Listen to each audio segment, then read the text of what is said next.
নৌকরির জন্য ঘর ছেড়ে বেরিয়ে পড়ল গরিব ছেলেটি। স্টেশনে কোটিপতি মেয়েটি যা করল তা সবাইকে কাঁদিয়ে দিল। বন্ধুরা, এটি একটি সত্যি ঘটনা উত্তরপ্রদেশের বারাণসীর, যেখানে থাকত রাঘব।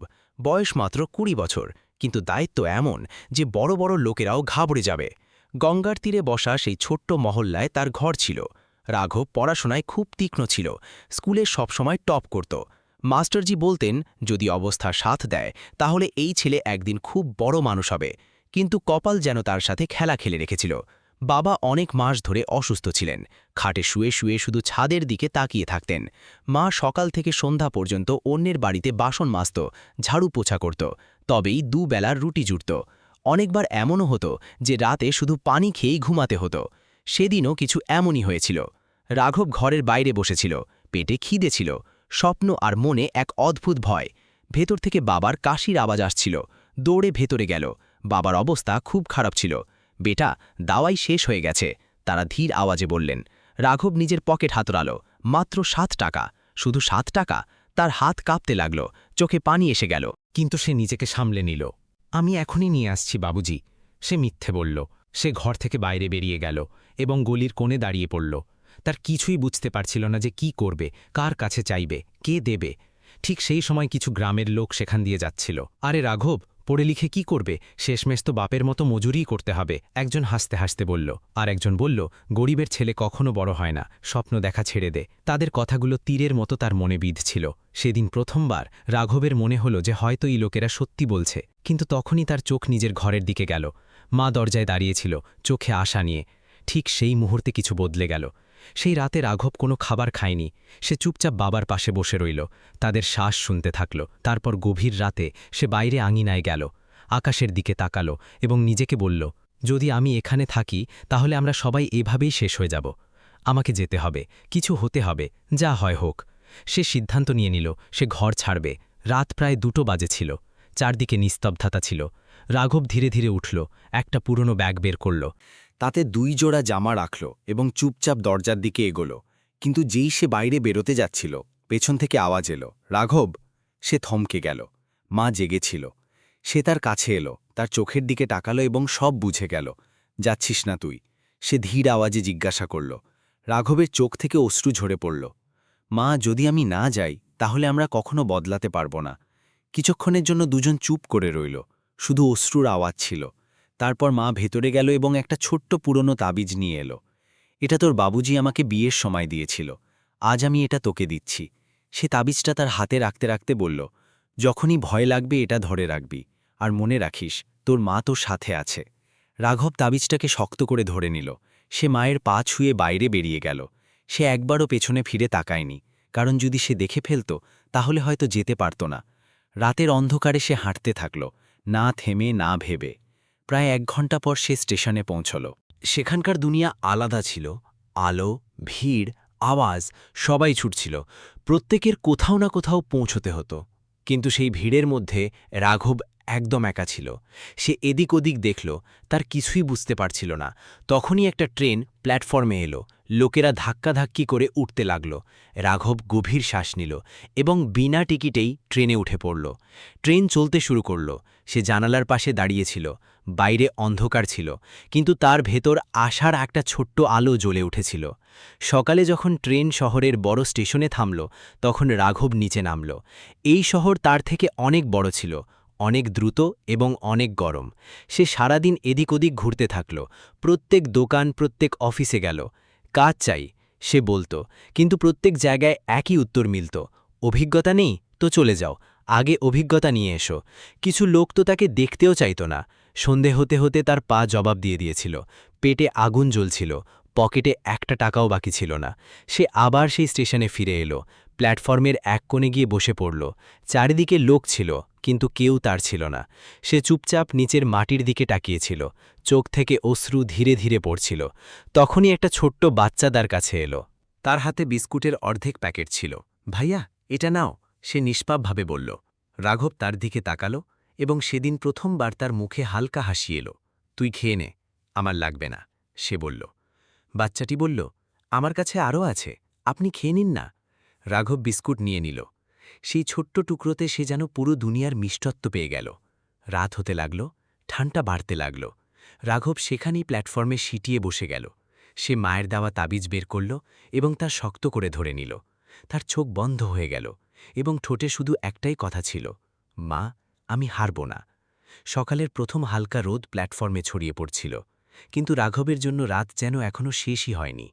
ঠান্ডায় তার শরীর জমে গিয়েছিল, আর পেটের খিদে এখন ব্যথা হয়ে গিয়েছিল। সে ধীরে ধীরে উঠল, চোখ কচলাতে কচলাতে চারদিকে দেখতে লাগল। লোকেরা আসা যাওয়া করছিল, চাওয়ালাদের আওয়াজ গুঞ্জন করছিল, চা গরম, চা গরম। কিন্তু তার কাছে এতটুকুও ছিল না যে 1 কাপ চা নিতে পারে। সে পকেটে হাত দিল, হয়তো কোনো চমৎকার ঘটে যাবে, কিন্তু খালি পকেট আবার তাকে তার বাস্তবতা মনে করিয়ে দিল। সে উঠে প্ল্যাটফর্মের কিনারে দাঁড়িয়ে গেল। কিছুক্ষণ ট্রেন আসা যাওয়া দেখতে থাকল। প্রত্যেক ট্রেনে লোক ছিল, কারো মুখে খুশি, কারো মুখে ক্লান্তি, কিন্তু তার মুখে শুধু সংগ্রাম ছিল। সে স্টেশন থেকে বাইরে বেরিয়ে গেল এবং কাছের দোকানগুলোতে কাজ জিজ্ঞাসা করতে লাগল। ভাইয়া, কোনো কাজ মিলবে কি? নেই, সামনে যাও। যা খুশি করে নেব। বললাম তো নেই, বুঝতে পারছো না কেন? প্রত্যেক জায়গায় একই উত্তর, একই প্রত্যাখ্যান। এক দোকানদার তো তাকে ধাক্কা দিয়ে তাড়িয়ে দিল, চল হট, ভিক্ষা চাইতে এসছিস নাকি? রাঘব কিছু বলল না, শুধু চুপচাপ সেখান থেকে চলে গেল। দুপুর পর্যন্ত সূর্য তীব্র হয়ে গিয়েছিল, ঘাম তার মুখ দিয়ে বয়ে যাচ্ছিল এবং দুর্বলতা এত বেড়ে গিয়েছিল যে হাঁটাও কষ্টকর লাগছিল। সে আবার স্টেশনে ফিরে এলো। এবার সে প্ল্যাটফর্মের এক খুঁটির কাছে বসে পড়ল। সামনে লোকেরা সামোসা, কাচুরি, জিলেবি খাচ্ছিল এবং সে শুধু তাদের দেখছিল। তার চোখে অশ্রু এসে গেল, কিন্তু সে মাথা নিচু করে নিল যাতে কেউ দেখতে না পায়। তখনই 2 পুলিশ সেখানে এলো। আরে, এখানে কেন বসে আছিস? চল হট এখান থেকে, একজন কঠোরভাবে বলল। স্যার, আমি শুধু কিছুক্ষণ। শুনতে পাচ্ছিস নাকি? ওঠ, নইলে এক্ষুনি তুলে নিয়ে যাব। রাঘব ভয় পেয়ে গেল। সে তৎক্ষণাৎ উঠে অন্যদিকে চলে গেল। এখন তার মনে শুধু একটাই প্রশ্ন ছিল, সত্যিই কি এই শহরে আমার জন্য কোনো জায়গা নেই? সন্ধে হতে শুরু করেছিল, আকাশ হালকা কমলা হয়ে গিয়েছিল, লোকেরা নিজেদের ঘরের দিকে যাচ্ছিল। কিন্তু রাঘবের যাওয়ার জন্য কোনো ঘর ছিল না। সে প্ল্যাটফর্মের শেষে গিয়ে বসে পড়ল, যেখানে ভিড় একটু কম ছিল। সে চোখ বন্ধ করল এবং হঠাৎ তার গ্রামের কথা মনে পড়তে লাগল। মায়ের আওয়াজ, বাবার কাশি, ছোট্ট ঘর। তার চোখ থেকে অশ্রু বয়ে যেতে লাগল। হয়তো আমার ভুল হয়ে গেছে, সে নিজেকে বলল। আমার ফিরে যাওয়া উচিত। কিন্তু তখনই তার মায়ের কথা মনে পড়ল, যখন ভয় লাগে তখন তাবিজ ধরে নেবি। সে পকেট থেকে তাবিজ বের করল এবং তা শক্ত করে ধরে নিল। না, আমি হার মানব না। তখনই তার সামনে কারো পায়ের আওয়াজ হলো। তুমি ঠিক আছো? একটা নরম কিন্তু আত্মবিশ্বাসে ভরা আওয়াজ ছিল। রাঘব মাথা তুলল। তার সামনে একটি মেয়ে দাঁড়িয়েছিল, বয়স প্রায় 20 বছর। সাধারণ জামা, কিন্তু মুখে এক আলাদা চমক ছিল, চোখে আত্মবিশ্বাস এবং মনে যেন কোনো গভীরতা। রাঘব কিছুক্ষণ তাকে দেখতে থাকল। তুমি এখানে কতক্ষণ বসে আছো? মেয়েটি জিজ্ঞাসা করল। এমনি। রাঘব চোখ নামিয়ে নিল। মেয়েটি তার পাশে বসতে বসতে বলল, খিদে পেয়েছে না? রাঘব চমকে গেল। না, আমি ঠিক আছি। সে তৎক্ষণাৎ উত্তর দিল। মেয়েটি হালকা হেসে বলল, মিথ্যে বলতে আসে না তোমার। সে নিজের ব্যাগ থেকে খাবার বের করল এবং তার দিকে বাড়িয়ে দিল। নাও, খেয়ে নাও। রাঘব হাত পেছনে সরিয়ে নিল। না, আমি কারো কাছে ভিক্ষা নিই না। মেয়েটি তার চোখের দিকে তাকিয়ে শান্ত আওয়াজে বলল, এটা ভিক্ষা নয়, এটা মানবতা। রাঘব কিছু বলল না। কিছুক্ষণ চুপ করে রইল। তারপর মেয়েটি বলল, যদি আমি খিদে পেয়ে থাকতাম তাহলে তুমি কি আমাকে খাবার দিতে? রাঘব না ভেবে উত্তর দিল, হ্যাঁ, অবশ্যই দিতাম। তাহলে ফারাক কি? সে জিজ্ঞাসা করল। এটা শুনে রাঘব চুপ হয়ে গেল। সে ধীরে ধীরে খাবার নিয়ে নিল। প্রথম গ্রাস যেই তার মুখে গেল, তার চোখে অশ্রু এসে গেল। অনেক দিন পর সে পেট ভরে খাবার খেয়েছিল। মেয়েটি তাকে চুপচাপ দেখছিল। তোমার নাম কি? সে জিজ্ঞাসা করল। রাঘব। আমি আরজা।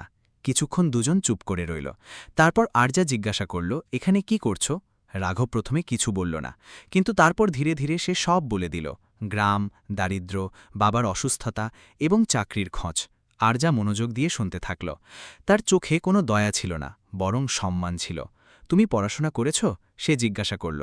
হ্যাঁ, আমি সবসময় টপ করতাম। তাহলে এখানে কেন বসে আছো? সে সরাসরি জিজ্ঞাসা করল। রাঘব চমকে গেল। কি মানে? মানে এই যে তোমার মধ্যে ট্যালেন্ট আছে, তাহলে তুমি নিজেকে এখানে কেন আটকে রেখেছ? আরজা বলল। রাঘব ধীর আওয়াজে বলল, কারণ কেউ সুযোগ দেয় না। আরজা কিছু ভাবল, তারপর তার দিকে তাকিয়ে বলল, যদি আমি তোমাকে একটা সুযোগ দিই তাহলে তুমি কি নিজেকে প্রমাণ করতে পারবে? রাঘবের বুকের ধরফর বেড়ে গেল। সে বুঝতে পারছিল না কি বলবে। কেন, আপনি আমাকে সাহায্য করতে চান? সে জিজ্ঞাসা করল। আরজা হালকা হাসির সাথে বলল, কারণ একসময় আমিও তোমার জায়গায় ছিলাম।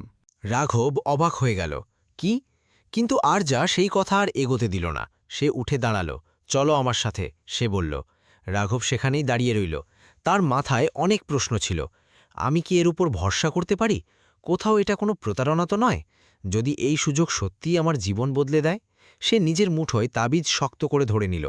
মায়ের আওয়াজ যেন তার কানে বাজছিল, ভয় পেও না। রাঘব গভীর শ্বাস নিল এবং ধীরে ধীরে উঠে দাঁড়াল। সে আরজার দিকে তাকাল। আরজার চোখে এক অদ্ভুত ভরসা ছিল এবং সেই ভরসার সাথে রাঘব প্রথম পা সামনে বাড়াল। রাঘব আরজার সাথে পা বাড়িয়ে দিয়েছিল, কিন্তু তার মনে এখনও ভয় এবং প্রশ্নের ঝড় চলছিল। স্টেশন থেকে বাইরে বেরোতে বেরোতে সে বারবার পেছনে ফিরে দেখছিল, যেন তার পুরনো জীবনকে শেষবারের মতো দেখছে। আরজা তাকে শহরের একটা বড় অফিস বিল্ডিংয়ের সামনে নিয়ে এলো।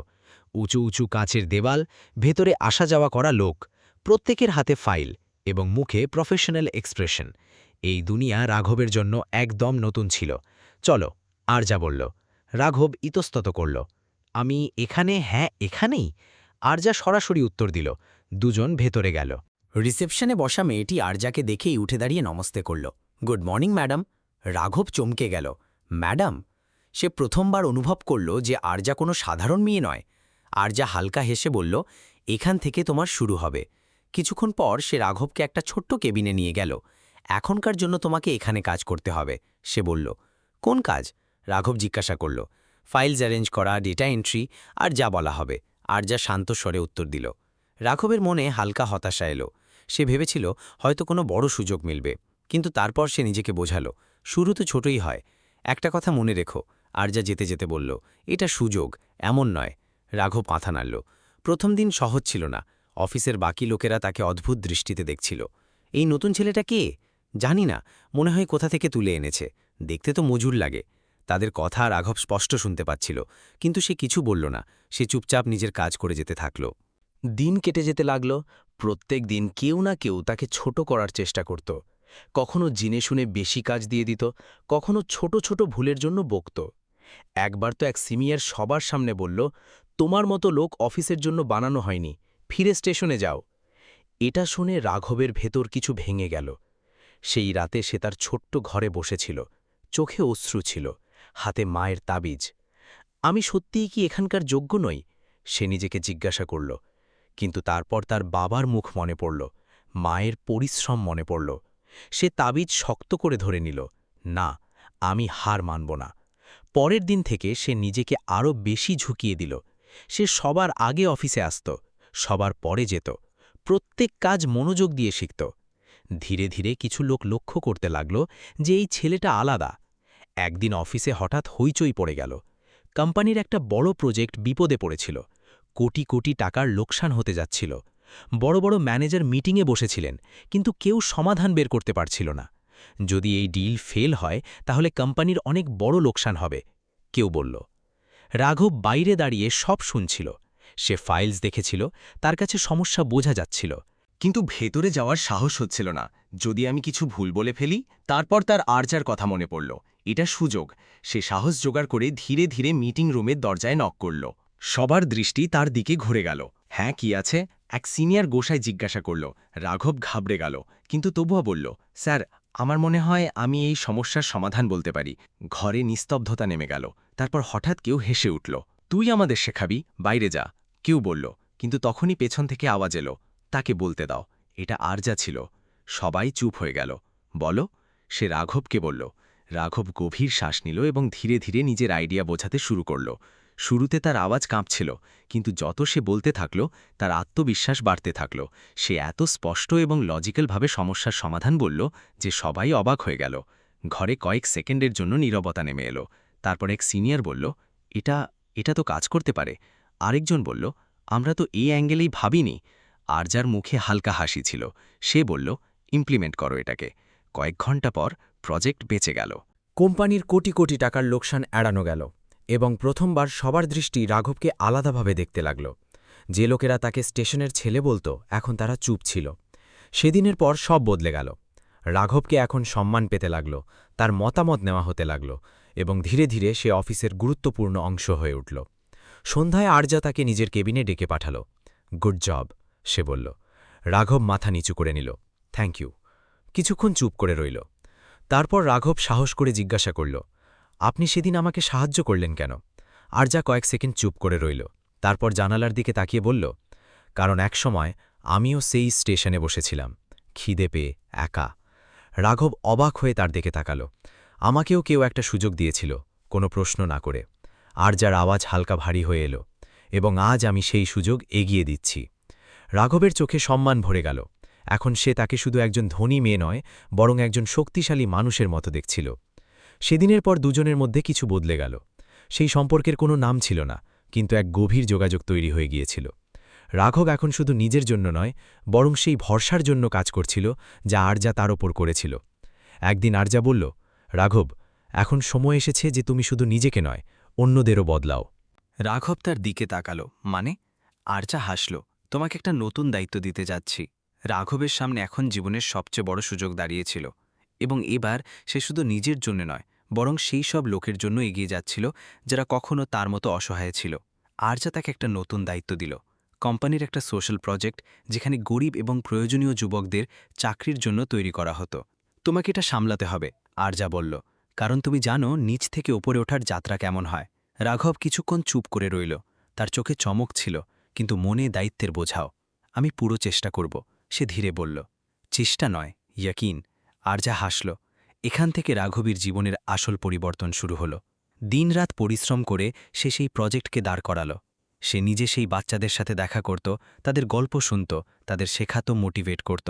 যখনই কেউ হার মানতে শুরু করত, সে শুধু একটাই কথা বলত, যদি আমি করতে পারি তাহলে তুমিও পারবে। ধীরে ধীরে সেই প্রজেক্টের নাম পুরো শহরে ছড়িয়ে পড়তে লাগল। অনেক গরিব ছেলে মেয়ে সেখান থেকে ট্রেনিং নিয়ে চাকরি পেতে লাগল। রাঘব এখন শুধু একজন কর্মচারী ছিল না, সে আশা হয়ে উঠেছিল। কিন্তু তার মনে এখনও একটা অসম্পূর্ণতা ছিল। একদিন সে আরজাকে বলল, আমি আমার গ্রামে যেতে চাই। আরজা কিছু না জিজ্ঞাসা করে মাথা নেড়ে দিল, যাও। অনেক মাস পর রাঘব তার গ্রামে ফিরল। সেই রাস্তা, সেই ঘর, কিন্তু এবার তার চালে আত্মবিশ্বাস ছিল। গ্রামের লোকেরা তাকে দেখে অবাক হয়ে গেল। আরে, এ তো রাঘব, কত বদলে গেছে। যে লোকেরা কখনো তাকে তিরস্কার করত, আজ সেই লোকেরাই তার প্রশংসা করছিল। রাঘব সোজা নিজের ঘরে পৌঁছাল। মা দরজায় ছিল, যেন প্রতিদিন তার পথ চেয়ে থাকত। যেই সে রাঘবকে দেখল, তার চোখ থেকে অশ্রু বয়ে যেতে লাগল। রাঘব দুজনে জড়িয়ে ধরল। সেই মুহূর্তটা এমন ছিল যেন সময় থেমে গিয়েছিল। রাঘব ভেতরে গেল। বাবা এখন আগের থেকে ভালো ছিলেন, চিকিৎসা হয়ে গিয়েছিল। বাবুজি, বাবার চোখে গর্ব ছিল। আমার জানা ছিল তুই অবশ্যই ফিরবি। কিছু বন্ধু কর। সেদিন রাঘব শুধু নিজের পরিবারের নয়, পুরো গ্রামের দৃষ্টিভঙ্গি বদলে দিল। কয়েক সপ্তাহের মধ্যে সে গ্রামে একটা ছোট্ট ট্রেনিং সেন্টার শুরু করল, যেখানে যুবকরা ফ্রিতে স্কিল শিখতে পারবে। এখন সেই গ্রাম, যেটা কখনো তাকে দুর্বল ভাবত, আজ তাকে নিজের শক্তি মেনে নিতে লাগল। কিন্তু গল্প এখনও শেষ হয়নি। এক সকালে রাঘব আবার সেই শহরের স্টেশনে দাঁড়িয়েছিল। সেই প্ল্যাটফর্ম, সেই জায়গা যেখানে সে কখনো খিদে পেয়ে বসেছিল। তার চোখের সামনে সবকিছু ঘুরে গেল। সেই রাত, সেই যন্ত্রণা, সেই একাকিত্ব। কিন্তু এবার সে একা ছিল না, তার হাতে খাবারের প্যাকেট ছিল। সে প্ল্যাটফর্মে বসা গরিব বাচ্চাদের খাবার বিতরণ করছিল। তখনই একটা ছোট্ট বাচ্চা তার কাছে এসে জিজ্ঞাসা করল, ভাইয়া, আপনি আমাদের খাবার কেন দিচ্ছেন? রাঘব কিছুক্ষণ চুপ করে রইল। তারপর হেসে বলল, কারণ এক সময় আমিও তোমাদের জায়গায় ছিলাম। তার চোখ ভিজে গেল। ঠিক সেই সময় পেছন থেকে একটা চেনা আওয়াজ এলো, এবং আজ তুমি অনেক মানুষের জীবন বদলে দিচ্ছ। রাঘব ঘুরল। আরজা দাঁড়িয়েছিল। দুজনের চোখ মিলল, এবং কিছু না বলে অনেক কিছু বলে দিল। কিছুক্ষণের নীরবতা, কিন্তু হৃদয়ে হাজারো কথা। রাঘব ধীরে ধীরে তার কাছে এলো। যদি সেদিন আপনি আমার সাথে দেখা না করতেন, তাহলে হয়তো আমি আজ এখানে থাকতাম না, সে বলল। আরজা হালকা হাসির সাথে উত্তর দিল, যদি সেদিন তুমি নিজের ওপর ভরসা না করতে, তাহলে আমিও কিছু করতে পারতাম না। দুজন হাসল। তারপর রাঘব একটু ইতস্তত করে বলল, একটা কথা জিজ্ঞাসা করব? হ্যাঁ, আরজা বলল। আপনি আমাকে জীবন দিয়েছেন, আপনি কি তাকে আমার সাথে বাঁচতে চাইবেন? আরজার চোখে অশ্রু এসে গেল। সে কিছু বলল না, শুধু হালকাভাবে মাথা নেড়ে দিল। সেই উত্তরই যথেষ্ট ছিল। কিছুদিন পর একটা ছোট্ট সাদামাটা বিয়ে হল। না কোনো চাকচিক্য, না কোনো শোরগোল, শুধু দুটি হৃদয় যা মানবতা এবং ভরসায় জুড়ে ছিল। মায়ের চোখে খুশি ছিল, বাবার মুখে গর্ব, এবং রাঘবের মনে শান্তি। আর সেদিন এটা প্রমাণিত হয়ে গেল, সত্যিকারের সম্পর্ক টাকা দিয়ে নয়, ইচ্ছাশক্তি দিয়ে হয়। এবং সত্যিকারের ভালোবাসা সেটাই যেখানে মানবতা থাকে। এই গল্প আমাদের একটা খুব বড় শিক্ষা দেয়। কখনো কাউকে তার অবস্থা দেখে বিচার করো না, কারণ হতে পারে সেই মানুষই একদিন তোমার চিন্তা বদলে দেবে।